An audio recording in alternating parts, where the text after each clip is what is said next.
Ladies, I am back. She's back. She's risen from her maternity leave, and we're here to dive in to the first episode back as a mother.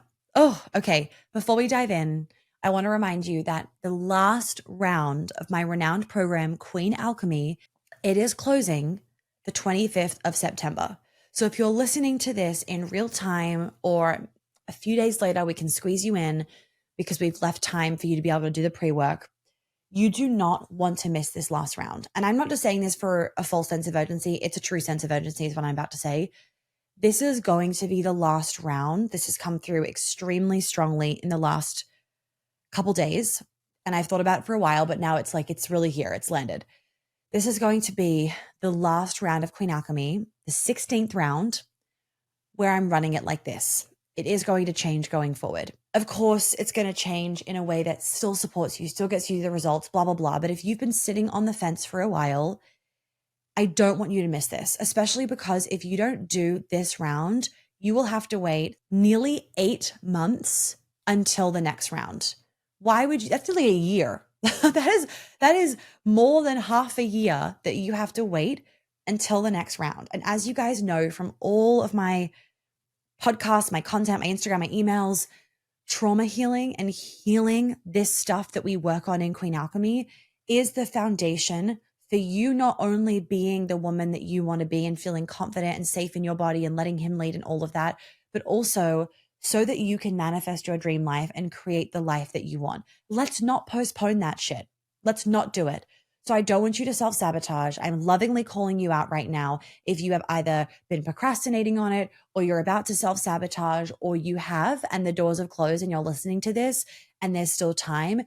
I hope you are running to your emails or to your Instagram DMs to DM the team and get your booty in this last round of the year so that you can finish 2025 with your dream life, with ticking things off your vision board, with being the woman that you want to be. Think about what you said to yourself in January of this year, what you were committing to.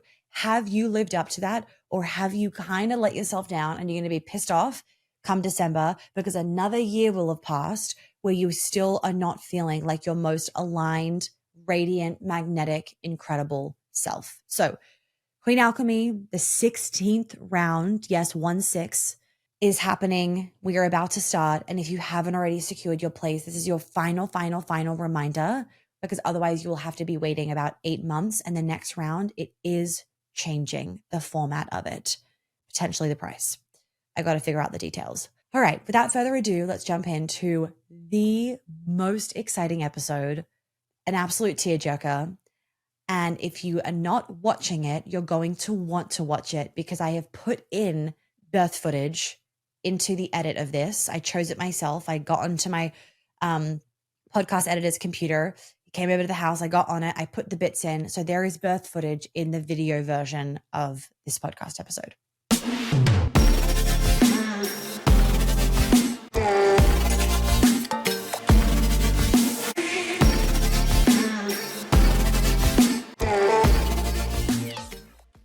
The podcast is back. I am back. I am a mother now. So much has changed, but also so much has stayed the same. So I feel like this is just channeled through. There needs to be a whole motherhood podcast series, actually, because I feel like there is so much to update you guys on. So that may or may not happen. There is just where to even begin. We're going to begin with the birth story, though. I know you guys have been so patient with waiting for this episode. For those of you that don't know, I had a home birth. It was absolutely incredible. I don't want another baby anytime soon. We want to have like a bit of a age gap. We've always wanted that. But when the time comes again, I will be ecstatic to go through birth again. So this is going to be a very positive birth story for those of you that are needing that. Tune in, listen, share this with your friends, because in my opinion, there is not enough positive birth stories out there, because unfortunately, a lot of women do not get the opportunity or even know that it's possible for them to have a really incredible, beautiful, extraordinary birth. So we're going to dive in. Come here. Mimi? Mimi? Mimi, you excited to meet Trippy Baby? Am I? Yes. Yeah, I was talking to Mimi, but are you? Yeah. That's crazy that he could be here tomorrow. I mean, he might not be.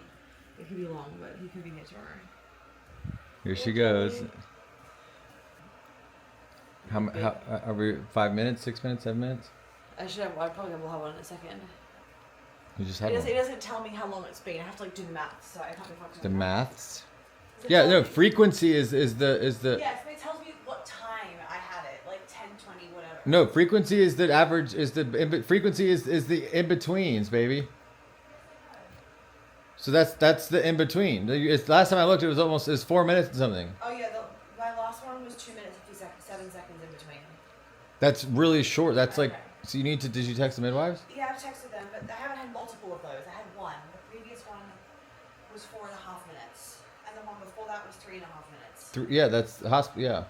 And if you're not subscribed to the podcast, please make sure that you subscribe to it. Also, if you want to see a few parts of the birth, the video version of this on YouTube is where you want to go, because my team is going to input in some not super graphic clips that my husband took, because he basically videoed everything. So that will be on YouTube. So you might want to just pause this and go to YouTube if you would like to see the video version. All right. So I've got some notes everywhere. I've got my doula's notes, because she has a whole entire like time stamped sheet, basically what was going on. So I've got her notes here. I've got your questions that you guys left from Instagram stories. And I've also got a few notes of my own. So if you're watching the video and I'm kind of looking around my screen, I want to make sure that I'm covering everything and we're also staying on topic. And I'm going to try to not go through tangents of like birth statistics or I'm not going to give you guys birth education in this of what I have learned and whatnot. That can be for another episode. This is purely my birth story. Okay. So the first thing that I want to say before we even get into how my labor even started is that a home birth is definitely not for everybody. I feel like I shouldn't have to say this, but I'm just going to say it here as like a disclaimer. My birth story and my decision to have a home birth does not mean that you have to have it. It doesn't mean that I am better than you if you had a C-section. It doesn't mean that I think that. It doesn't mean anything. I am purely sharing my story, my opinion, my experience, my desires, and why I chose certain things that I did. It doesn't mean that one thing is better than the other. All truths are true. And so whatever is true for you is true for you. And what is true for me is true for me. So if you're wanting like just someone's personal story and opinions, this is the episode for you. And that's the disclaimer. Okay. And I'll also quickly say on that unmedicated birth is not for everybody. Was it the most empowering, incredible, like just unexplainable thing that I've ever gone through? Yes. Will I do it again? Abso-fucking-lutely. Do I wish that, every woman was given the education so that she could have an unmedicated birth if she wanted to? Yes. But again, an unmedicated birth isn't necessarily better than a medicated one. It's really just about choosing what actually feels aligned in your body. And like I talk about with hormonal birth control, I'm not anti-hormonal birth control. I am anti-women not being fully educated. Okay. So just if you are overwhelmed with what you want for your birth, just be really fully educated on all the options, which I did. I educated myself on every single option: induction, C-section, home birth, hospitals, birth centers, everything. And then I came to my own decision that felt the best in my body. Okay. Now maybe you're about to have your own babies. This is going to be a really positive story for you to carry into your own birth. Maybe you're just curious, whatever it is. I'm so excited to have you here. Thank you for listening. And I truly just hope that you eat this up and love it, because I love hearing other people's birth stories. And it was a really big component in my prep work as well. I'll talk about the prep work that I did more in detail in a second, but watching home birth videos, watching just positive birth videos, even if they were hospital births, and also just hearing people's birth stories, as long as they were positive, were really, really impactful for me. And if I ever had a negative one, I was like, well, that's not happening to me. And I really took on that belief of like, that is not happening to me. I am unavailable for that to happen. Like, and people would share that with me, you know. I even just remember like going to like family things and, you know, not even telling people yet that we're having a home birth or that I was thinking about a home birth. And people would say to me, you know, you have to have a birth in a hospital. It's the safest place to have a birth. And if you don't, you're silly. Like, women die during childbirth. I nearly died during childbirth, you know, because of complications or whatever. And obviously I'm like, that's terrible that you nearly died during childbirth. But just because you nearly died doesn't mean I'm going to nearly die. And you can find out the statistics for yourself. I'm not going to go down this rabbit hole, but I can another episode. And I was actually thinking of bringing my midwife on. So tell me if you guys would love to hear that, because then we have like a professional to talk about this, because it is kind of overwhelming trying to learn about just like what your birth options are. But it is statistically not more unsafe to have a home birth if you are a low risk, healthy pregnancy. Now, if you have like preeclampsia, you are not a candidate for a home birth. And like, my midwife would not have taken me on board if I was not a candidate for a home birth.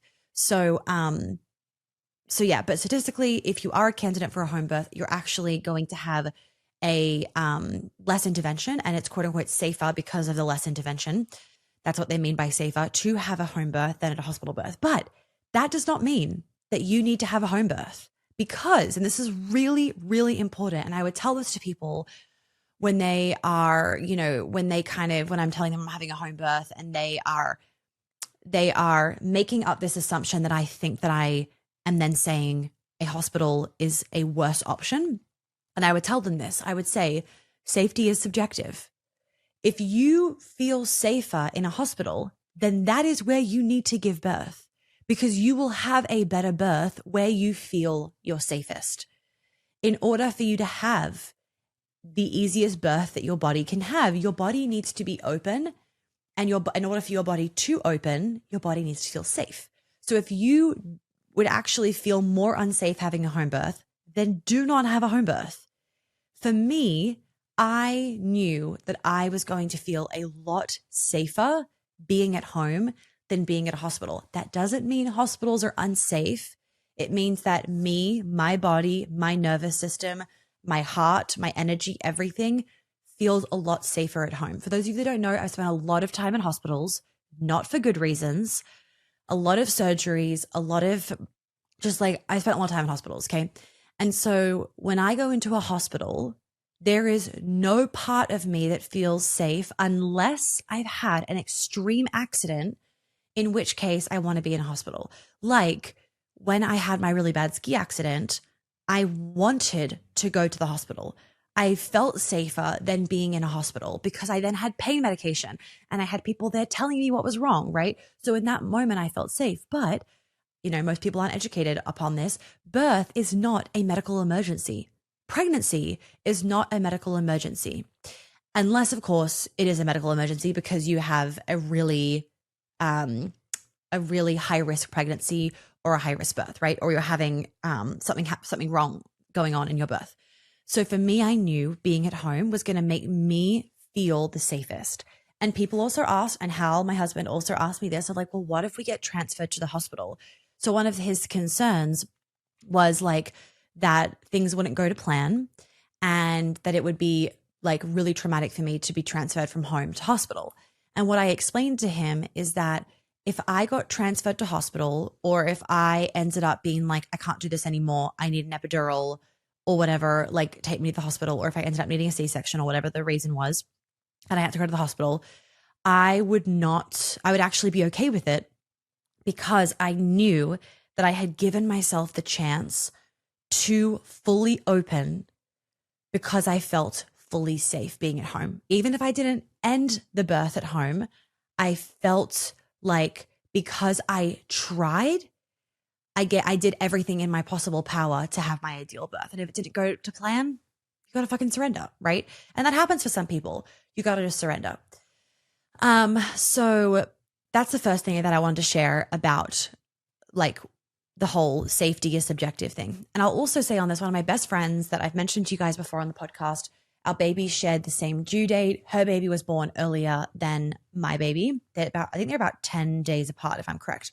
And she had a hospital birth. She had an unmedicated, beautiful, easy hospital birth, her first baby. So it is possible to have a hospital birth, of course, that is unmedicated and easy and a great experience. Many things factor into that. Your environment, the prep work that you do, your partner, being aware of like your senses and then how that affects you, just knowing yourself really well. Having a doula, statistics show that having a doula drastically reduces the chance of intervention. So like those sorts of things, and obviously the hospital that you go to, right? All those things are going to factor into your hospital experience. But of course, if you have a shit midwife and you're at home, that's also going to factor into your home birth experience. And so it is really important to make sure that your birth team fully has your back. And I loved my birth team. And I actually transferred midwives halfway through because my initial midwife that I wanted was unavailable. So I went and I saw another midwife and I was going with her. And then my initial midwife texted me being like, we have an opening now for that time. Either, unfortunately, a woman's lost her baby, or I don't know the details, or she is no longer doing a home birth or no longer a candidate to a home birth, because that happens. And so there was a space opening for me. So I went and then worked with her. And then she actually wasn't able to be at my birth. So I had my other midwife, not my initial one. You have two midwives at the birth. Like for this practice that I was with, there was two midwives at the birth. And so I had the other midwife at the birth, and then I had an assistant midwife, and it ended up being just perfect. I actually, like, of course, things always work out. The assistant midwife that was there, and it's funny because initially I was always like, oh, I don't want an assistant. I don't want like a student midwife there. But I have goosebumps. She was just such an amazing student midwife. She also had 8 home births of her own. She'd birthed her own 12-pound baby. And so, I thought that I was going to have a really huge baby because I was 10 pounds 6 when I was born. And also my belly was massive, like huge, as some of you would have seen on Instagram. And spoiler alert, I got no stretch marks, by the way. So there's tips. I've given you guys tips for that and whatnot in Q&As that I did. You can go to my Instagram highlights and you'll see, I think it's in the postpartum one that the Q&A is there from like the specific baby postpartum things. So she ended up being such an incredible woman to have in the room. Like, oh, okay, let's get into it because I'm just so excited to relive this. Like, truly, I'm probably going to cry. Okay. Oh, so let's start from the very beginning. I'm going to open up my doula's notes. So my main midwife's name is Beth that was attending. Tracy was the one that I was meant to attend, and she was unable to because she had to fly to Florida for a family emergency. So when I phoned her at 4 a.m. to be like, Tracy, I'm really in labor. This is actually happening, because I had prodromal labor for a while before that. She was like, oh my God, I was really hoping this was just another, I think I'm going into labor, but not, because she was in Florida. So Beth was the midwife that was there. And then Yvonne was the assistant midwife that was also there. Okay. And my doula, her name was Jessica, or is Jessica. I love the doula practice that I worked with because you actually got assigned 2 doulas. And so if it was a really long labor, they could swap out. But also because if one was unable to attend for whatever reason, you had another doula there. So I had Jessica and Emily. Jessica was the one that was then actually on call. And so she came and just like, oh my God, I already start crying. Like, it was so good. Okay, let's get into it. So a couple of things is that I did a lot of prep work. And I'll get into that when we get into the Q&As after I just tell the story. And so that prep work also meant that I told them the kind of language that I wanted them to be using. They also asked, which was really nice, of the kind of language. So I did not ever use the word pain. I had programmed that out of my brain a long time ago when I started to get really just fascinated with birth, and I started working with women and healing their birth and helping them to heal their birth trauma, and just understanding like being a woman, right? And so I no longer thought birth as painful. I didn't associate birth and pain together. And I knew that a pain-free birth and an orgasmic birth was really possible. And so we never used the word pain. We used the word intensity. And even when I would use the word pain in my labor, Hal would change the language for me. We also didn't use the word contractions. I actually didn't find that one to be so like negative in my body, if that makes sense. But we did use the word waves instead of contractions. So if you want to take that, you can.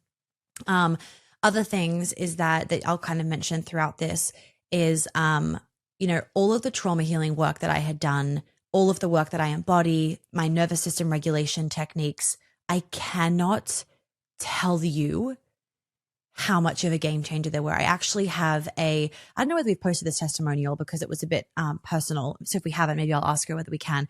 But one of my past clients, and she's now in her year, she was sharing that she had a preterm birth. So she went into labor too early. And they were rushing to the hospital, but she was really committed to having an unmedicated birth. She ended up going to the bathroom. I'm not saying do this necessarily, but like she did it. And I just thought it was so amazing. She went to the bathroom, locked herself in the bathroom with her husband, and she had her unmedicated natural birth. And then her baby went to the NICU right after. And she was like, your nervous system expansion modality was like her saving grace. And I used it so like the whole time during labor. It's all I fucking use basically is my nervous system expansion. So yeah, we have lots of photos, so many photos, and lots of videos. Okay. So the day that I went in, that I was starting to go into labor, and I had put on a prodromal labor. So for about before even Mariah went into labor. So for about 2 weeks before I went into labor, I was having on and off contractions, heavy, like kind of like period pain like sensations. And I would keep thinking, this might be the beginning of labor. And it's kind of hard to know because like you're a first time mom, you don't really know what any of it feels like. So I would, text my midwives, like let them know about things. And we had the birth pool set up for like literally a month in the bathroom, and whatnot. So that was kind of like, I shared about this in a blog post that I wrote, that you guys can read if you want. We'll link it in the description. It was an incredibly challenging time for me between like the 40 weeks to 41, but really actually even from like 39 to 41. I was exactly 41 weeks when I gave birth to Trip.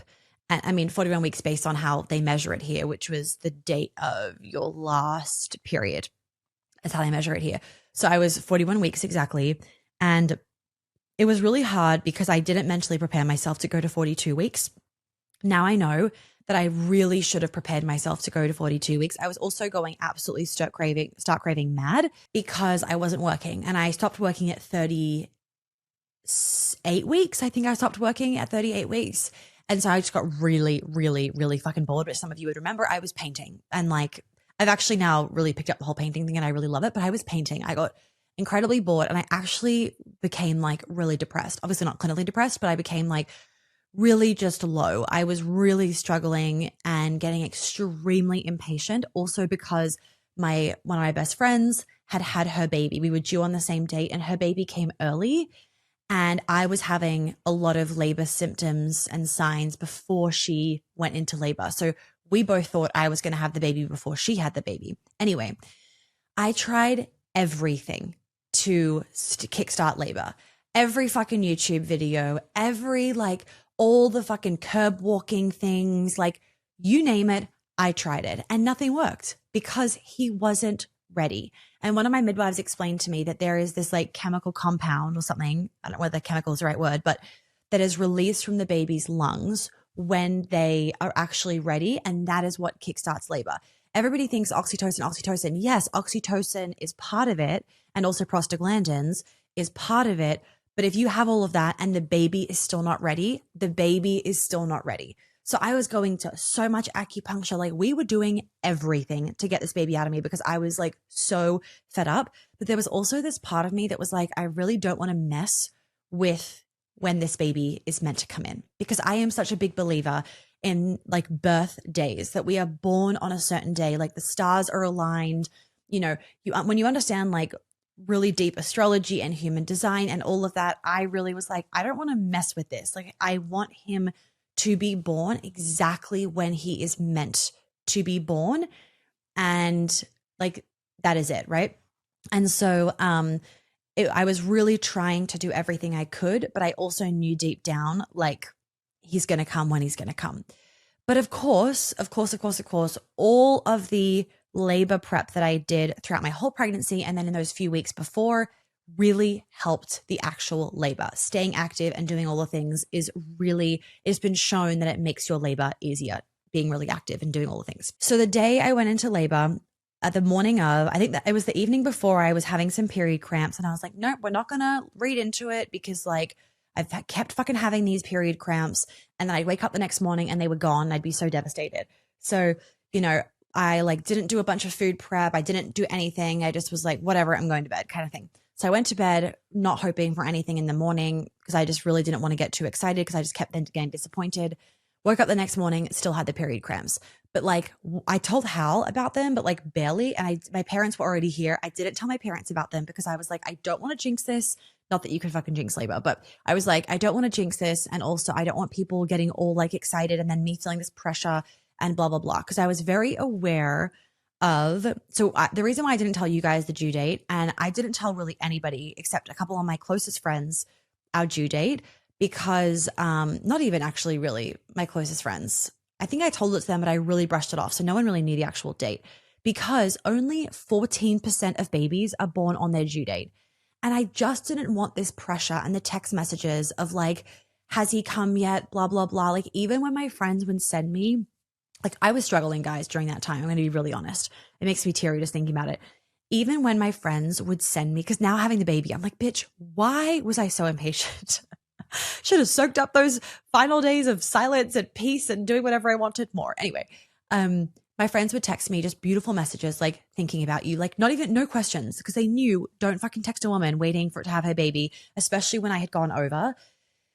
No one was texting me like, has he come? It was just like, I'm thinking of you. I love you. I'm here for you. But like even those messages, it was a reminder of like, he's still not here, as though he's late. He's not late. Anyway, so I didn't tell anybody really. And then they kept happening throughout the day. I even went to acupuncture that day. And my acupuncturist was like, I think these are contractions and you're just not registering them as contractions. You're just thinking like, oh, I'm a little bit crampy, but like these I think are actually contractions. And so whatever, I went to acupuncture, came home and was kind of like twiddling my thumbs. And it had been on my to-do list. Like this is so funny. It had been on my to-do list for years at this point to go to the DMV and get a state ID card. And now I had a new last name. So I was like, I really need to get this card because also I was worried. I didn't really know that I thought with a birth certificate, like it actually has my maiden name on it. That's how they do it. But I thought that like with the birth certificate, it should both have our same last names so that like we share the same last name, if that makes sense, me and my son. It actually didn't end up mattering. It didn't end up mattering, but mattering? Why does that word sound weird? Whatever. I was like, you know what? I'm going to the fucking DMV because I said to myself, I was sitting at the kitchen table and I was like, if I don't go into labor tonight and I haven't gone to the fucking DMV to get this state card done, I'm going to be so pissed at myself. So I phoned my mom because Hal was like, you are not going alone because I'm like, you are having intense period cramps. So like I had to like breathe through them sometimes. But again, I was like still not getting my hopes up. So mom and I went to the DMV, which was hilarious. We drove there and I was like, okay, at least we're getting a bit more intense. Anyway, drove there, got it done, whatever, get home. And I make us just passed out or something because these period cramps were starting to get more intense. And at about 7 or 8 p.m., I'm lying on the sofa and I had the peanut ball in between me. And Hal was like, I think you should start timing them. And so I did. I started timing them and they did have a rhythm. So I was like, oh my God, I think it's happening. And they had a rhythm, but it was very much like manageable, not a big deal. And then at about 10 or 11 p.m., we were going to bed and I didn't actually get any sleep because they were a lot more intense. And I couldn't sleep through them. Like when people are like, oh, sleep through them, I'm like, oh, I couldn't. But I was very aware my midwife had really made it clear, like when you think you're in labor, like let me know, but don't start like making bread and doing a bunch of things. Go to bed and get rest because you don't know how long the labor is going to be and you need to preserve your energy. So I did that. I really followed all of her advice. So I went to bed. I tried whatever. Maybe I got a tiny bit of sleep. I can't remember. I then call my doula. I call Jessica at 1:38 a.m. I've got all my notes here from her. And my contractions are 3 minutes apart, breathing deeply and vocalizing, she's written, talking easily in between though, suggested checking in with the midwife. And they were like, we're not going to come in person yet, but like keep us posted. And then at 4 a.m., I called her and I was like, I need you to come over. Okay. So Jess then arrives and I'm on my hands and knees in my bed. I'm reading her notes. And okay, so I was trying to get Hal to rub my back, like just that really soft touch that almost gives you goosebumps when someone's like, or like they're running their fingernails down your back. Like I love that feeling. And I'm trying to get Hal to do it. And he is completely butchering it. I'm like, why are you so incapable of softly touching? Like I'm trying to explain it to him and he's just like not getting it. Anyway, so I was just then like mad at him because I'm like, you're being useless right now. Like, what the heck? How can you not softly rub my back? Jessica comes. She just puts her hands on my back and softly rubs my back without me even asking. And I just burst into tears. And I think I said out loud, like, this, like, I need a woman right now. Like, and I'll get into the fact that like Hal, I couldn't have done this without Hal. What Jessica offered me, Hal couldn't offer me. And what Hal offered me, Jessica couldn't offer me. So I was saying this to mum before, actually, of like, towards the end of my pregnancy, I was like, do I even need a doula? Like, Hal and I feel so ready, like so good. Yes, I needed a doula because even though like we didn't end up in the hospital and I didn't need someone advocating for me and that kind of thing, there is nothing in my opinion anyway, this is all for my opinion, as I shared at the beginning, there is nothing like a woman's touch in labor. Like, I just don't think personally now after going through labor, there is a place for like ever, for my experience, there will never be a place for another man to be in the room besides my husband. That like just makes me emotional to think about because like, I remember at the end of my birth, getting out of the shower and Yvonne was standing there with a towel and she just dried me down. I've never, as an adult woman, been treated with such, like, I have so many goosebumps, with such tenderness and love. And it gave me like a glimpse of what women used to give each other and what women used to get back in the day when we really were a village and when we were like allies to each other and deeply looked after each other and cared for each other. And it was just like, it was so beautiful. It was so beautiful. So having Jess there was just like, couldn't have done it without her. So anyway, Jess then comes because I was like, I need someone in person. So she's there, blah, blah, blah. And she's written down, Jelly's giving good kisses. Butter is scared and hiding because the dogs were all with us. We really wanted that. We were told to have the dogs with us so that they would have an easier time adjusting with the baby because they will intuitively know that I'm giving birth. And then we kind of went through the motions of labor. I was on the toilet backwards. I was making sure I was peeing. And like not like holding any of that in. I was using the TENS units a little bit. We did the peanut ball lots. And that's right. So I fell asleep a lot at around 5:40 in the morning because Jess was there and she was like rubbing my back as I was on the peanut ball. And that was relaxing me enough to kind of get little bits of sleep. At 6 o'clock, Monica, Hal, and all the dogs is sleeping. That's right. At 6:24 a.m., I said to Jess, she's written this down. We laughed about this afterwards. I really thought he was going to be born before the sun came up. Now I know maybe that'll happen for like maybe my second baby. Doubt it. Like if I was to have 8 babies, that could happen that fast, but it was not happening on the first one. And there was we had 12 more hours before he came. Okay. So then my midwife checks in just via the phone to see how we're going. And then we go outside and we take Butter and Jelly outside just to get some fresh air before it got too hot in the day. Cause it was like, really hot at this point of the year. And Jelly is really wanting me to play ball. And I was like, absolutely not, fuck off. And then I said to Jess at 7:27 a.m., I got to pick a cucumber. It's getting too big because I was looking at my veggie patch and I was like fixated on these cucumbers because they were getting too big. And I was like, I'm not going to be able to focus in labor if I know there are cucumbers in the veggie patch that are getting too big. And then, when all this energy is going to these big cucumbers, but really the energy needs to go to the other little cucumbers to make them bigger. I was like, I have to pick these cucumbers. So Jess is like, all right, you go pick the cucumbers. So I'm literally like in my veggie patch, having contractions, picking these cucumbers. And then I'm back inside. I'm doing hands and knees on bed. Hal brings me electrolytes. And then we talk about my midwife coming to assess me, and Hal was really wanting them to come and just like see how far along I'm at. Obviously, it's my first time. I'm thinking like, oh my God, the baby's going to be here any minute. The baby wasn't here in any minute. So next time I'll definitely be pacing myself a little bit more, or just realizing like, oh, we have a far road. You think these contractions are intense now? No. So anyway, then Beth actually suggested that Hal checks how dilated I am, because they gave us instructions on how to do that beforehand. So, and then she'll come after traffic dies down, and also because there's another woman in labor, so she needs to see who's going to go first, kind of thing. And then, so Hal then puts on his scrubs. This was a whole, like, I loved this moment. I have it like ingrained into my brain because Hal nearly became a dentist. So he has scrubs.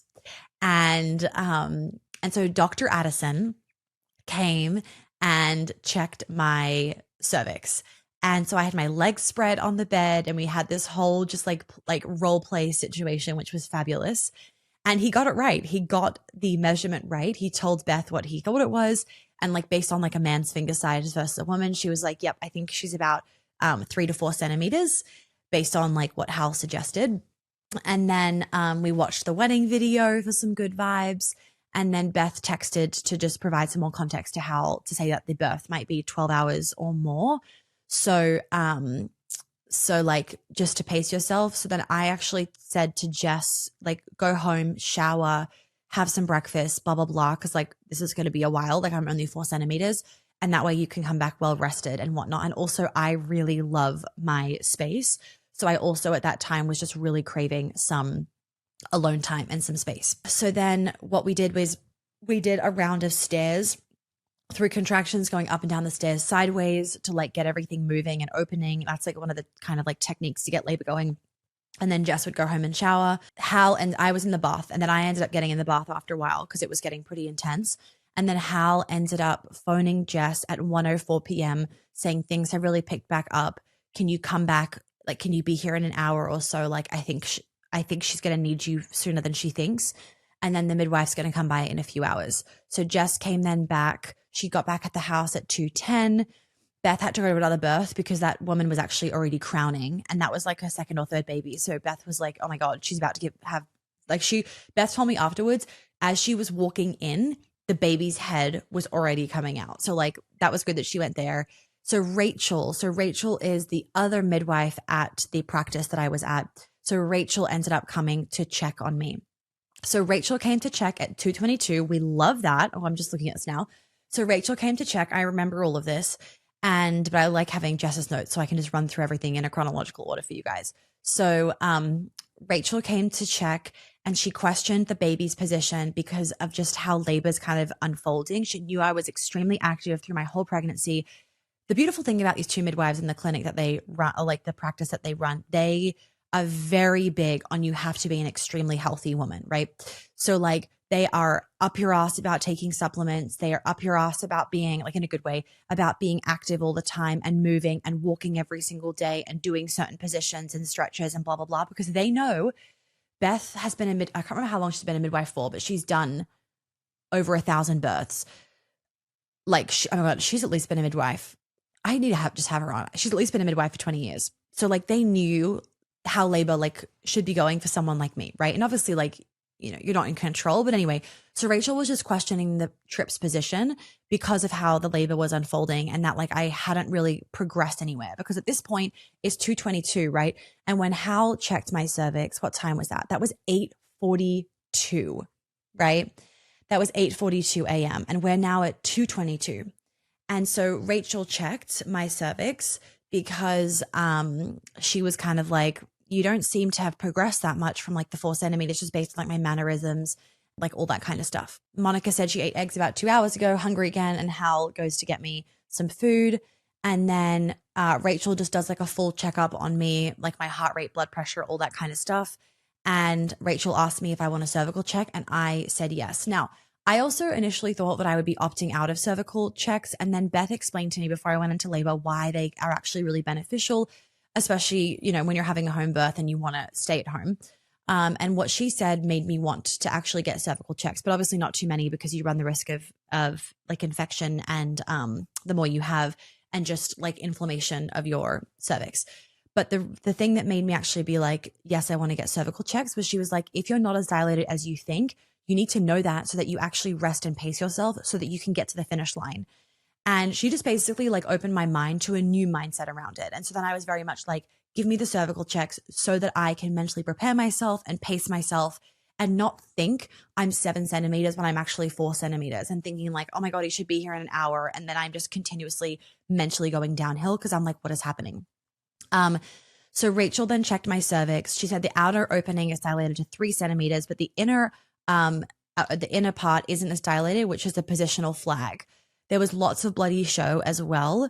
Like when she pulled her fingers out, there was a ton of when I say a ton, I don't mean scary, go to the hospital ton. There was just like, when I saw like the like disposable mat underneath, I was like, that's kind of a lot of blood. Like it scared me at the beginning. And she was like, no, you're fine. We knew where my placenta was and everything, so we weren't worried about anything like that. And so she basically gave me a circuit that she was like, you need to do this circuit for the next, like, I can't remember how many hours she said, but she was like, you need to do this circuit, and it's not going to be fun, but you need to do it because it seems like his position is a bit like funny. Now his head was down. We knew like his position was good, but what she meant by position, and then I kind of got it like it seemed like it was true based on just taking him to the chiropractor when he was maybe like 6 weeks old, is his head was just a little bit crooked against his shoulder. If you're watching the video, like kind of like this. And so it was just making it tough. Like instead of his head just being like centered, it was kind of like this. And when I took him to the chiro, one side was a lot tighter. And so he was like, I think he was crooked this way inside when he was trying to like come out. So we did the cervical, the circuit, which was not fun. Oh, and that's right. And at 2:48, Monica asks, why do some people have such fast labors? And Rachel says, because some people are assholes. So that made me feel a lot better. And then I went to go pee. I had a chat with Rachel. And then, I went to go pee and Jess had a chat with Rachel to just like, Rachel was like, you need to stay here. She needs doula support, blah, blah, blah. And also told me to like get a diaper on. Like, why don't you have one on kind of thing? So I put one of the adult diapers on, and then we started doing the different circuits, which was not fun at all. Like this is one of the most unfun parts of labor. Just like, it's fucking tedious. It's really hard work. Like walking up and down stairs when not only when you're that pregnant, but also like when you're in labor, it's, oh my God. And like, I'm doing like headstands, inversions during contractions, like not really like the most fun thing to do. So we were doing all that. And throughout all of this, Jessica, like throughout this beginning stage, Jessica was definitely a lot more hands-on with me than Hal was. Hal was like just cheering me on, saying the good, like saying nice things, like being there for all of the emotional support, holding me when I needed to it, but also like managing the dolls, speaking to the midwives, like all that kind of stuff. Where he really stepped in was like like kind of when I was going into transition a little bit, and like he literally was my painkiller. Jessica was really involved in this point, and then it kind of swapped where Hal really replaced Jessica more so, and Jessica became kind of like the assistant support physically, if that makes sense. And then it kind of swapped back once Hal got in the birth tub. Okay, here's my boy. Trippy, you're gonna be on the podcast. Which boob am I up to? Oh, it's up there. I don't know. Okay, so then Hal is like so 4:57, Hal is really starting to step in. Like, breathe, baby, let me hear your breath is what he was saying. And we actually had gotten downstairs. At this point, we were downstairs, and at 4:25, there was some tears Jess wrote. My back was really hurting. I didn't actually have back labor, so it wasn't like excruciating, but just like the best way I can describe a contraction is like it's an intense pressure, like a downwards pressure, and it kind of wraps around from your back and then through your uterus, essentially. It's there's nothing else that will ever feel like it. Pain is not the right word, by the way. Pain is not the right word. It is definitely intensity is a better way to describe it. Anyway, I'm leaning over the couch downstairs in our living room, and yeah, Hal's telling me, breathe, baby, breathe. Let me hear your breaths. And then at 5 o'clock, my water broke. And thank God I was wearing that diaper, because my water broke like it breaks on TVs. Like it kind of like exploded. Like it felt like I had a water balloon inside of me, and the water balloon just burst, and there was this gush of water out of me. And thank God I had the diaper on, because the first thing I said was, I'm scared, because it was the most bizarre sensation, way more bizarre than the contractions. The contractions felt right, essentially. I mean, the water breaking didn't feel not right, but it was just such a shock feeling. It just came out of nowhere kind of thing, that it did scare me for a second, and then I was fine again. So I said I was scared. And then I remember the next thing being so worried about the rug, and Hal kept being like, babe, there's no water on the rug, like no amniotic fluid. You've got the diaper on. It's like the rug is fine. And I'm freaking out about our really expensive rug that we have in the living room. And so I make them move me off the rug. And then I'm like, I need a towel. I need a towel. I need a towel. And he's like, and I could not get up. Like, I don't know why. I just like was not getting off my hands and knees.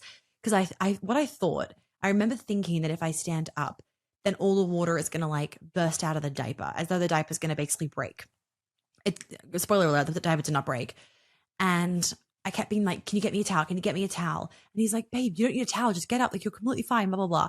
And like, not in a mean way, but he was just like, babe, you are so fine. Like, get up. Like, you don't need a towel. Like, the water isn't going to go anywhere. And if it does, I'll clean it up. But again, this is why you just need a woman in the room. My brain was just fixated on, I need a towel. So Hal then goes to like, I don't know, do something quickly, like maybe get the dogs away or something. And I'm like, Jessica, can you go to this cupboard and get me a towel? Like, I know I don't need a towel, but I need a towel. And she was like, I get it. I'll go get you a towel. So hopefully my boobs don't leak on the other side. So she gets me a towel. And then we go back upstairs. We try to go back outside for a second to like give me a moment to just breathe and ground. And it was so hot that I said, I cannot breathe. So we went back upstairs, and then the intensity really picked up, and a really big storm was rolling in. So this is like 5 o'clock, right? All of a sudden the room in the bathroom is really dark, and there's this huge storm rolling in, and it's like torrential downpour. Like, it was such a vibe. Okay. Such a vibe. Like, I want to be in labor in a storm. I always thought I wanted to be in labor like during the day when it's light, so I can like be outside in the garden. And like, I did spend a bit of time outside in the garden and whatnot. But then now being in labor, for me personally, I was like, I still wanted most of it to be in the day just for like energy reserves. But there's something so primal about having it at nighttime. And if you actually understand birth, like most mammals give birth at nighttime because it is like quiet, the predators aren't out, like that kind of thing. So there's just like more privacy, all that. So at 5:13, I'm in the shower. This really helped. I was on my hands and knees. Well, I had my hands and my forearms like on the kind of bench in the shower, because there's like a marble bench in the shower. And then we have the hose. I have like the shower hose thing on me. I was having a lot of rectal pressure that I started to describe. Beth was also en route. So Hal was in the shower with me, as was Jessica, like once giving me water. And then I was like screaming at Jessica when like the contraction would come to like get the hot water on, I think it was on my back. And then this was so funny. My mantra was, I'm safe. And that's right. And then towards the end, it was, I would say, I've got this. And then Hal and Jessica would have to say, you're safe. And if they swayed from that, I would like scream at them, be like, you have to say I'm safe. Like, I would get so like I don't know what the word is, but I was just, we were not holding back. No one is in birth. And afterwards I said to Label, like, sorry, I said to Jessica, like, sorry if I was like ever just like a bit, much and like yelling at you. She's like, my job is to help women during labor. Like, I've experienced worse, and they sign up for it. And no one obviously means it when they're in labor. And she's had 2 of her own kids. I think she's got 2 or 3. So she knows what it's like. So I'm in the shower. They start filling up the birth tub at this point. Because when I was in the bath earlier, I was just in like our bath. And I then I moved back to the bed, and I was saying that I really needed a break. Because like now my contractions were not giving me a break in between. So usually like it would be like a minute on and then like a minute off and whatever. They were just basically rolling one into the other. As soon as one would start to fade, like, oh, okay, I'm coming out of the contraction, then the next one would just pick up again. And I actually wasn't getting any break in the intensity. So that was starting to get really, really intense, like on my mental state. And then I moved to the bed. I started to feel nauseous. And then when Beth arrived, she walked into the room. And as soon as I saw her, I just burst into tears. It was something. I mean, I remember the exact moment she walked in and like turning my head and seeing her and like what she was wearing and everything. And it was just this, it wasn't the tear. It was tears of like, I can't do this, but it was also tears of like, just like support. Like, I don't know how to describe it, but like when you're going through labor and then, you know, your midwife that you just adore walks in and is just like, I've got you. Like it just, the tears, like it's so important that during labor you voice your fears and you cry and all of that, because if you don't and you hold it in, and Ina May talks about this in her book, if you hold it in, then you are going to prolong labor. Like you are going to stall labor. Like you've got to just be releasing in every way, emotionally, mentally, physically, all of it. Right. And just continuing to do whatever you need to do to surrender. Oh, hi, buddy. Hi, baby boy. So yeah, Beth arrives. She offers a cervical check and I'm still at 4 centimeters. Now, I was at 4 centimeters. I was at 3 to 4 centimeters at 8:42 a.m. It is now 6:22 p.m. on the same day, and I am at 4 centimeters still. So they're like, right, we need to get her in the tub. Beth was like, we need to get her to relax. To rest a little bit because she's been in labor for a very long time now, so that she can keep doing this. And I remember saying to Beth, I said to Beth, like, I can't do this anymore. This is so hard, like blah, blah, blah. And she was like, okay, we'll talk about your options once we get in the bath. And I was like, well, I don't want to go to the hospital. And she was like, all right, well, there are your options. So let's keep going. She's very matter of fact and like blunt, but I love that about her. She has this like so much wisdom because she's much older and has been doing it a long time. So anyway, I kind of needed somebody like that. And I wanted someone like that in birth that was just like, no bullshit, right? To kind of snap me out of any, I can't do this when I know intuitively I can do this. So Beth gives me a massive hug. I get in the tub. Oh yeah. So obviously Jess asked Beth to assess the blood. She assumes it's from the cervix and not the placenta.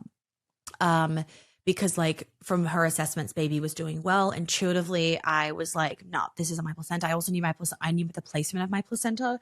And actually, fun fact, I intuitively guessed the placement of my placenta. And then when I got a scan, like early on, it was still there. So, and then also remember the blood did not come just like by itself. It came from Rachel doing the cervical check. So it wasn't like I was all of a sudden bleeding through labor. That would be a different story. And I wasn't continuing to bleed a lot after that, if that makes sense. She thinks she just like ruptured a membrane basically. So yes, at this point, okay, so this is when it was getting really intense. And some of you guys asked, do you know when you were in transition? I did not know that I was in transition. At this point, I'm thinking I'm still 4 centimeters, right? Now looking back, I was like, oh, I was going into transition. So for a lot of people, getting into the tub can slow down labor. They were worried it was going to slow down my labor, but Beth was like, she needs rest and we need to get her to sleep between contractions. So they get me in the tub. It's nice and warm, beautiful. Hal is there on the side of the tub holding me and I'm leaning into him. This is where he like stepped in like no one's business because he knew how badly I wanted this home birth. He knew that if I went to the hospital because of pain, this is just for me personally, I was going to be mad at myself because I knew that I could do it. And we had a lot of conversations before and I had said to him that like, you are not allowed to let me go to the hospital. Like no matter how much pain that I'm in, no matter how much I'm saying I can't do it anymore, I know that I can do it. And the only reason we're allowed to go to the hospital is if like I'm about to die, basically. And that was just me. There's no shame if you go to the hospital like during a home birth, whatever, because you know some people have really long labors and it gets to the point where it's inhumane. But I just personally was like, I'm not doing it. Ooh. So Hal was like, right, he then got involved, and he was already involved, but like more so involved, right? So he's kneeling by the tub and I'm kind of leaning back into him. And I don't know how to describe what he was doing, but like he was just consistently reminding me like surrender. And like when the next kind of contraction or wave would come and he could tell because I would tell him, he would like really do everything in his power to get me to open, to relax, to soften. And I was doing everything in my power to that. Like I was not tensing up by any means. But it was more like it's such an intense sensation that I was getting to the point of just like, yes, like giving up. Like this is so hard.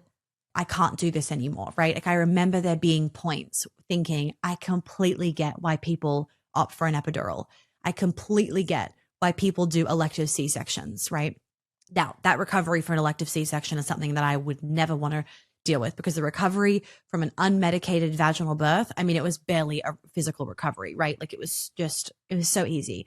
And we'll talk about that later. But I was in the bath for maybe like 2 hours or something. Like, is it written down here? I get in the tub at 6:30 and I get out of the bath at 8:20. So nearly 2 hours. So I was in the bath and I was sleeping between contractions. And this is all on Hal.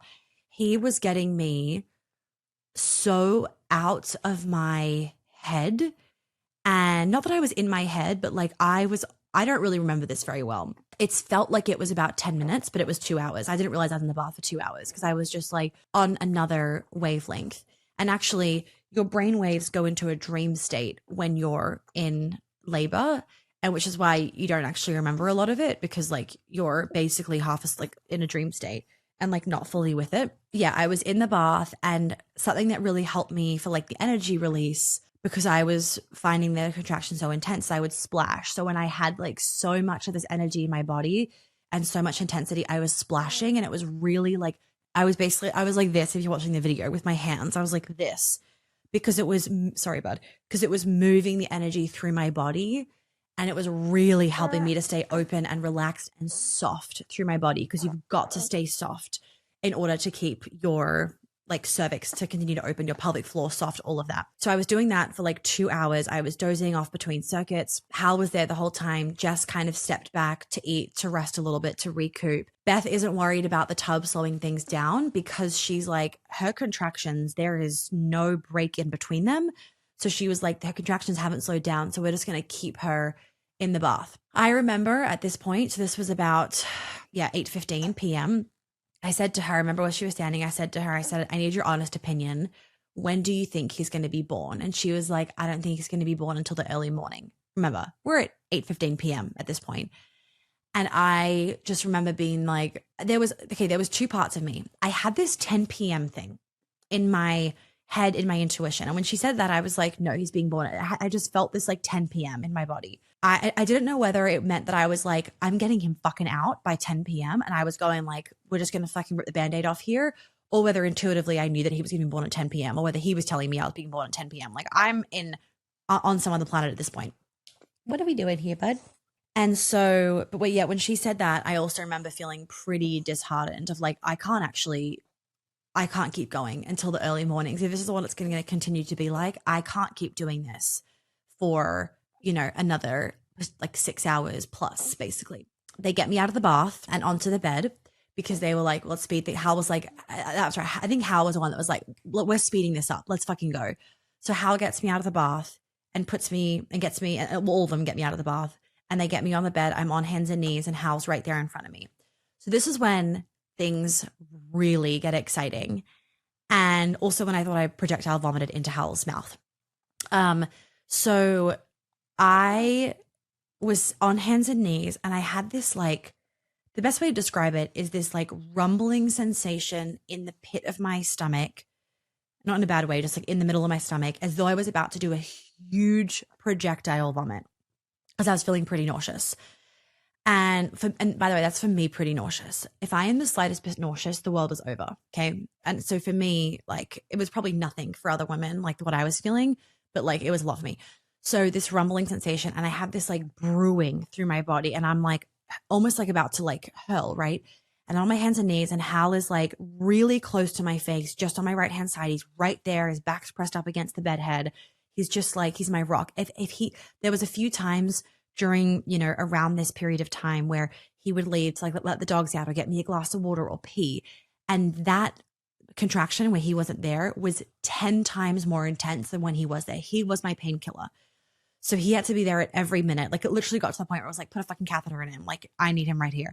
And so he's there, and I have this hurling sensation through my body, and I just go, bleh, and I apologized to him, and he was confused for a second. It's all happened in a very like split second, because I thought that I had projectile vomited, because he was so close to my face, right there, like my rock. And I thought I had projectile vomited into his mouth, but I actually had basically projectile vomited out of my vagina. More of my waters broke, and I had this extremely intense bearing down sensation. And this sensation, the best way to describe it, I make the noise at the very end when he's coming out, but it's like this like that is the sensation. And so it kind of feels like it sounds like you're about to do a huge vomit basically, but it came out the other end. So that's happening. And so I have this bearing down, and I tell Jess I have this bearing down sensation. And Jess is like, oh, so then Jess grabs the midwives, because they were just doing like some admin over there. They grab the midwives, and Beth is like, Monica, do not push. Like, do not like be doing any of that right now. Oh, you finished, buddy? Okay, so where was I? So we got out onto the bed. Okay, so I had this like thought I was going to projectile vomit, and so you know how I was saying I was like slapping the water in the pool? I'm now slapping Hal. So I was basically beating the pillow and Hal to get the energy out, not in like a aggressive way, but just like almost just like that's kind of what it was, right? On him. And initially, and this is one of their favorite moments, because he grabbed my hand as though to be like, stop it, because he thought that I wasn't like aware that I was doing that. And I pull my hand out of his hand, like, you don't fuck with a woman in labor. And I keep doing it. And then everyone was just like, you got to let her do it. And he's like, all right, we're letting her do it. So he was getting a bit of a beating from me. And so that's right. I had this like really intense bearing down sensation. So Beth was like, do not push, Monica. Like, you are not ready. Do not do that. And I was like, I'm not doing it. Like, it's just happening. I can't stop it if my life depended on it. And so she was like, that's weird. So she then was like, can I do another cervical check? So I'm like, yeah. So she does a cervical check, and she's like, I remember this so, oh my God, I remember this moment so clearly. She goes, honey, you are 7 centimeters. So I had gone, and I knew this was possible. I already knew that you go from 0 to 100. So I knew when she had told me that I was 4 centimeters, and then like, he's going to probably be born early morning, like by the sounds of things, like I knew that it was possible for me to go from that 4 centimeters to like the baby's here in a very, very short period of time. But to actually be doing it was just like, oh my God, such a blessing. Because I said at 8:44, Jess wrote down, I said, please God, give me a break. Because at this point it had been hours of me having like constant contractions, just like there was no break in between. So it was extremely, extremely exhausting and extremely intense. So Jess then refills the pool with more hot water, lots of bearing down on my hands and knees. And I moved to the toilet thinking that I need to do a poo. And then I'm on there for a while, and I'm like, wait, I don't think I need to do a poo. I think he's just going to come out. And they were like, just poo in the fucking bathtub if you need to. Like, it doesn't matter. Like, just kind of get in the bath. So I get in the bath, and this all happens very quickly. So I get back in the tub at 9:25 p.m. Okay. And they do a like quick check of his fetal heart rate. Everything's good. And at 9:46, I say, I can feel his head, because I put my fingers up, and I'm like, I can feel his head. And then at 9:50, Hal gets in the water. He makes sure that our wedding song is, I didn't really care what song he was born to. I was like, let's just see what he's born to on the playlist. Like, could be Hilary Duff, whatever. And Hal really wanted him to be born to our wedding song, not because it was our wedding song, but because he was just like, he knew that song meant so much to us, and was like, I had such happy memories around it, like of walking down the aisle and whatnot. So he played our wedding song, and if you've seen the pictures, we had red lights. Hal had changed all the bulbs in the bathroom. So all the bulbs in the bathroom were red lights. He had red lights going through the pool, like under the water. So like the whole pool was lit up red, which was really helpful for the midwives. A little tip on that, because then they could see what was happening a bit better than if it was just like dark in there. But that way it was also like red, so it wasn't so like bright on your eyes, and whatnot. And so I said I could feel his head. Hal gets in the water at 9:50. And at this point, let me just like, Jessica couldn't write down details because she's like helping me. So I've got my hands on the edge of the pool, like my arms, I'm kind of leaning over. My knees are on like the bottom of the pool. So I'm kind of in this like assisted squat, if you will, but I'm not in a squat actually. I'm just kind of like standing on my knees, if you will. Right. And so Hal's in the pool, and because I was holding on to Hal, like our faces were together. I had my arms wrapped around my neck, and he was outside of the pool. And it was like, there was part of me that was like hard to like fully let myself go to Jessica and to the doula, because, you know, I felt bad in a way, like, what the fuck? Like, that's literally her job. Like, next time I'm like, I will just like let it all go kind of thing. But, you know, you also just like, I just wanted Hal. Like, I just wanted Hal all the time. Like, he's just like, he's that person in this environment that makes me feel the absolute safest. He knew me the best. Like, I knew him the best. Like, I could fully give myself to him and just like fully surrender to him. And this whole process of labor is just surrender.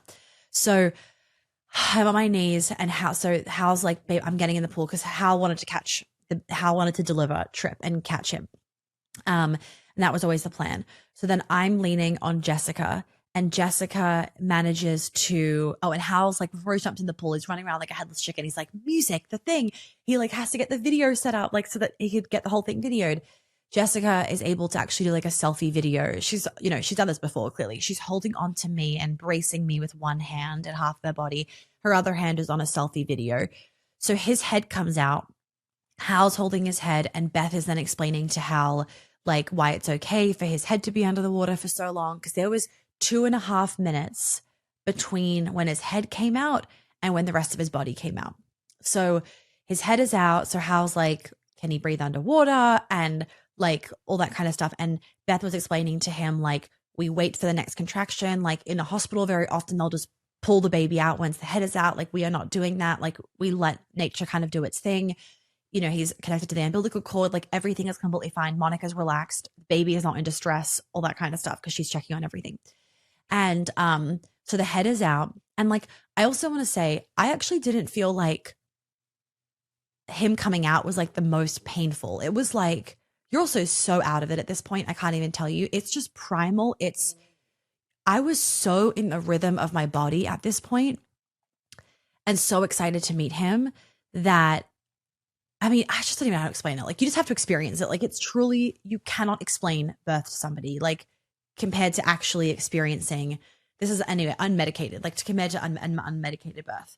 And so, so sorry, from getting the head out, there was no pushing. I did not push once, not at all. So, I guess some women push. The pushing is more for an epidural, because your body is actually doing it all for you.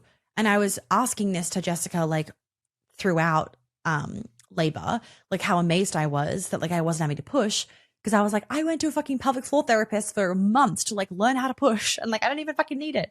And she was like, yeah, women that are in comas give birth because you don't need your mind at all. You don't need to do anything for your body to birth a baby. You just have to relax and get the fuck out of the way, basically. So I experienced, I guess, what some would call like the fetal ejection response, and like where he did everything, not he, I guess, my body, him, all of us combined, right? Kind of like worked together, but there was no force, there was no pushing, there was no thought involved. It was just relaxing. So I had more of this bearing down sensation. So I'm in the bath, and then it's like and like his head kind of came out, right? And and I will say, when his head was coming out and I got that like ring of fire sensation, which is basically where like your vaginal opening is stretching, is I really tried my best to hold him like in almost for a second to let my skin stretch a bit. And I will say, the one bit that was like it was kind of quote unquote painful, because it was like almost a sharp sensation, but I didn't realize what it was because I was so fucking out of it, was I had told Beth, and I had said yes in the moment, to perennial support or perineum support, whichever I think it's perineum support. So basically it's where she will help my perineum and that space so that I don't tear, or I don't tear as much, right? But everything is happening down there. And I remember saying like, yes, I want it. And then she went to go do it, and it like hurts so much. It felt like a sharp sensation, right? So it was just more jarring than what the labor had been, because the labor isn't sharp pain. And I told her, like, I like screamed at her to stop. And then I came to, and she was like, honey, I'm just doing the support. Like, if you don't want it, that's fine. And then I was like, oh wait, no, I do want it. Like, do it again, kind of thing. I was just so out of it. And so then when his head was there, I held his head as best I could for a few seconds, which is a really hard thing to do, because that ring of fire, it does feel like this intense burning sensation, but it's so quick. It's like fucking 10 seconds. It's the quickest feeling. And I knew that. And a mantra that really, or a thought that really helped me, that I knew was going to help me, it was on my list. I had a long birth prep list of all the things for how to do things in the fridge. This is what I want. These are the different lineups of drinks. Like, this is the music. Do this if I say this. Don't do this. Don't say this, like everything, right? I thought about every possible thing that could support me. And one of the things was like, this is going by so quick. Like, you will not be feeling this tomorrow, because I know that when our brain is experiencing a lot of pain and when our body's experiencing pain, we sometimes get trapped in this loop of thinking it's going to be forever. Like, when is this going to end? But it's going to end. And I knew that labor was going to end so soon. And so Hal would keep reminding me, and I would keep reminding myself, like, I'm not going to feel this tomorrow. I'm not going to feel this tomorrow. And so it helped me to just really stay in the moment of get this done versus feeling this feeling of like, when is this going to end? And then that can make it feel a lot longer. So with the Ring of Fire, I knew that it was such a short period of time, and that as soon as it was over, I wasn't going to feel it anymore. I knew that as soon as labor was over, I wasn't going to feel it anymore. And it wasn't like, it's not like when you break a leg and then you feel it for the next, 4 weeks as it's healing, and then you have to like walk on it and blah, blah, blah. I knew that it was nothing like that, which is why you can't really associate labor with pain, like birth with pain, because it's just not the same thing. Like, I've experienced pain, like when I had my ski accident, completely different sensation than what birth is like. Okay, back to this. So heads out, we're waiting for the next contraction. Hal has to restart the wedding song that I walked down the aisle to, because like Trip is just taking his sweet time. And then finally the next like hurl comes through. So I'm like, and that's how they know. I was like, I'll redo the sensation, because I have it like plastered into my brain, because it was such a, not a sensation, sound, because I think the sound helps to somewhat understand the feeling, if that makes sense. So I'm there and I'm like,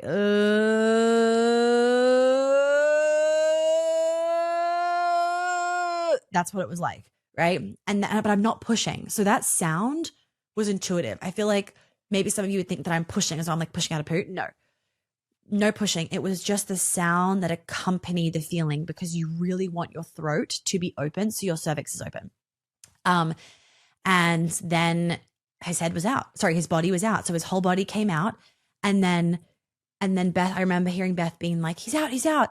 And I was so out of it. Beth is like, honey, grab him. And I'm like, what? Like, I was so out of it.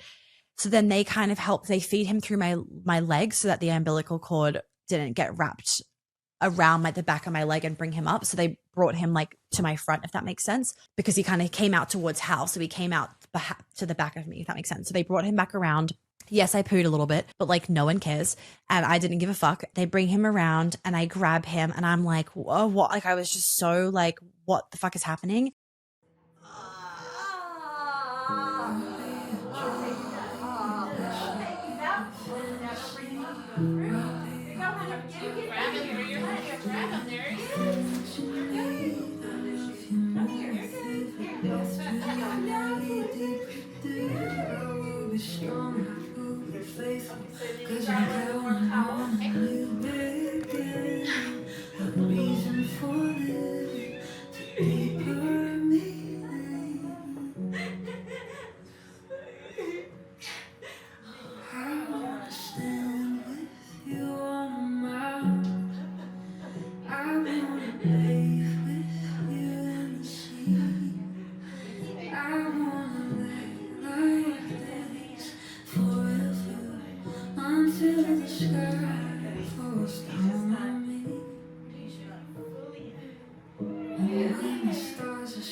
What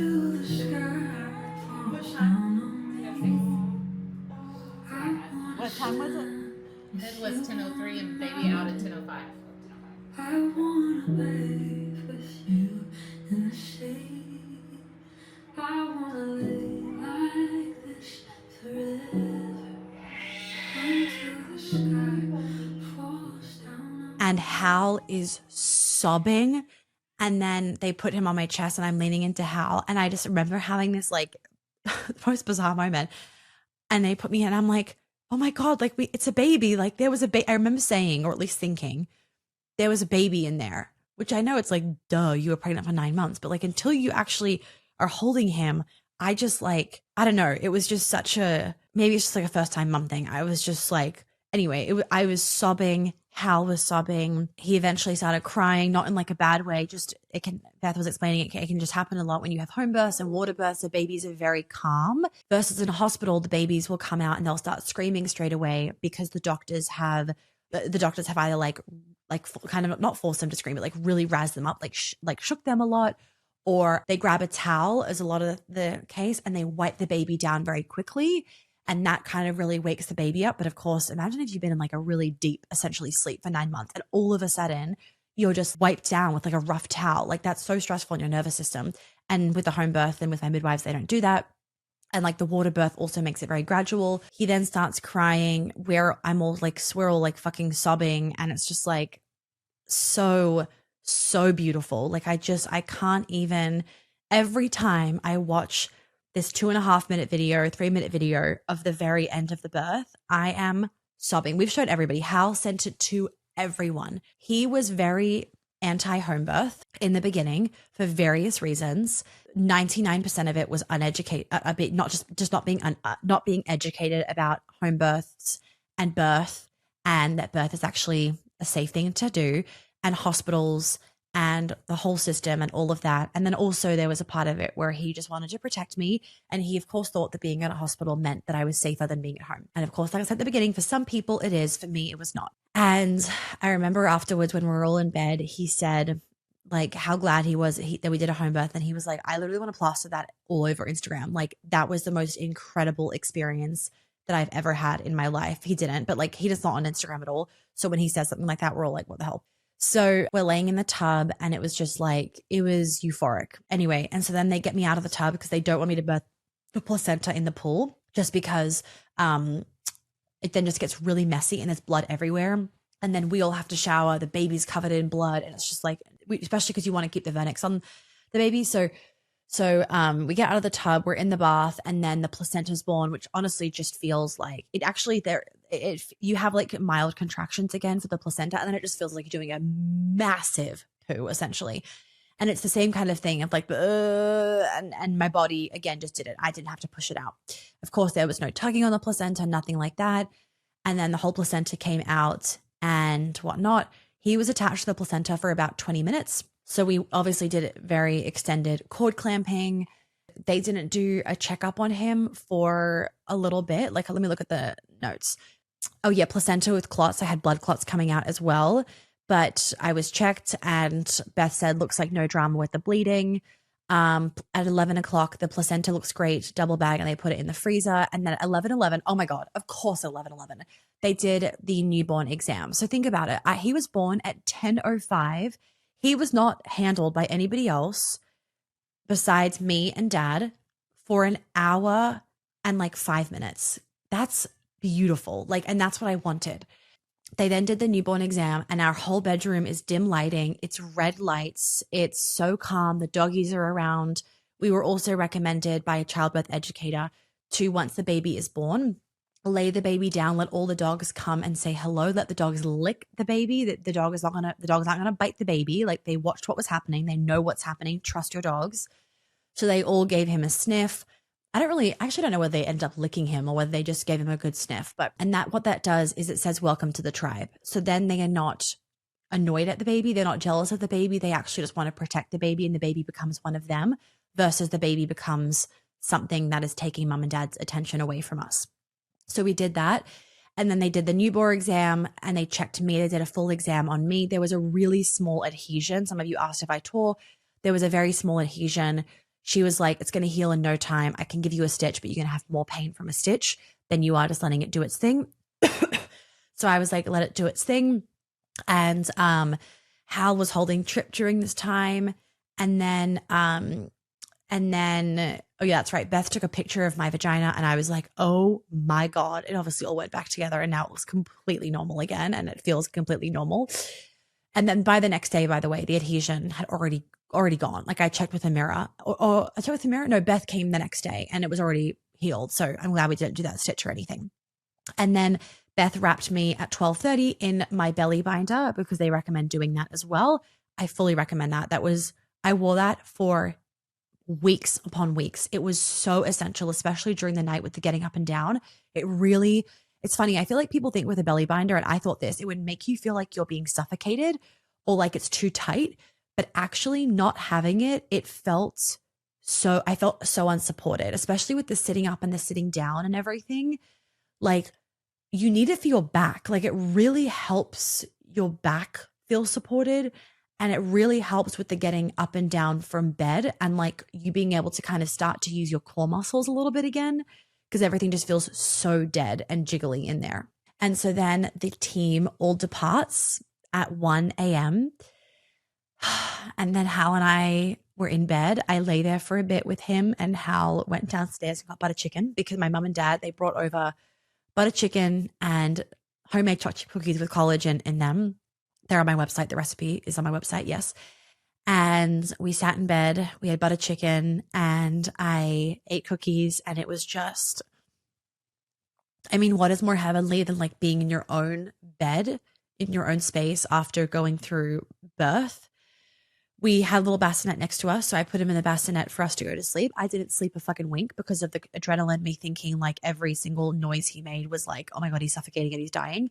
I ended up texting my mom and my mother-in-law at 4 a.m. to say, as soon as you guys are awake, can you come over? Because I was just like, I need help. I'm overwhelmed. I don't know what to do. Like, I'm also so excited. Like there was just so much going on. And that is from someone. And I initially thought, I don't want any visitors for the first few days. I want Hal and I to be in our bubble. No, that shit went straight out the window. As soon as I had that baby, I was like, I need help. I need mom. You need it. Like you really, really, really do. I know everybody's different, but I just cannot say enough good things about having support in those early days. So that is our birth story. That was everything that happened. The next morning, Dad brought smashed avo and eggs up to bed for us. We were in bed for a few days and it was like truly, truly, truly such a heavenly experience. I cannot even, this episode and this story does not do it justice. So we've been recording this for an hour and 20 minutes and it's now 2:10 p.m. There is really amazing questions that you guys have asked about the birth that I want to go into, but we're going to have to do a part 2 to this episode because of course I went for an hour and 20 minutes giving the birth story. I really do hope that you enjoyed all of the details and everything because you got the whole thing. Like I'm literally reading my doula's notes because I want to share with you guys what prep work did I do? What courses did I take? What books did I read?